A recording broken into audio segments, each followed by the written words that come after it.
Mia, ilan ang sinampahan ng complaint ng DA at anong mga pangunahing reklamo na inihain sa Office of the Ombudsman?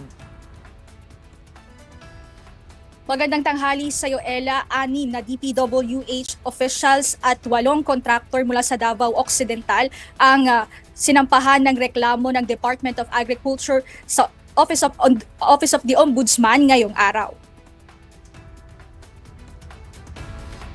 Mismong si Agriculture Secretary Francisco Chu Laurel Jr. ang nagdala ng mga dokumento sa Office of the Ombudsman para sa umano'y 8 Ghost Farm to Market Road project sa Davao Occidental na nagkakahalaga ng 94 million pesos.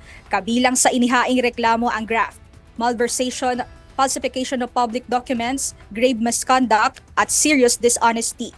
Nakatuon ang kaso sa umano'y Ghost FMR project sa Barangay Kaburan sa Jose Abad Santos na nagkakahalaga ng 11.94 million pesos. Ito umano ay binayaran ng buo pero hindi naman naipatupad.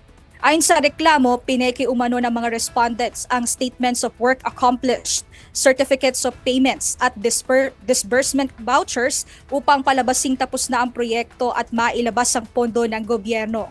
Kasama rin sa reklamo ang iba pang FMR projects sa mga barangay ng Kulaman, Datu Danwata, Demoloc Tikal at Manuel Peralta na nagkakahalaga ng mula 10.2 million pesos hanggang 14.92 million pesos. Ayon sa kalihim, malinaw na may sabwatan mula sa DPWH at contractors.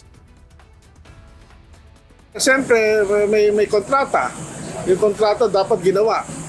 Wala naman nagawa. Tapos tinanggap yung project through documentation, binayaran, pero wala yung project. So it takes minimum of two to tango technically.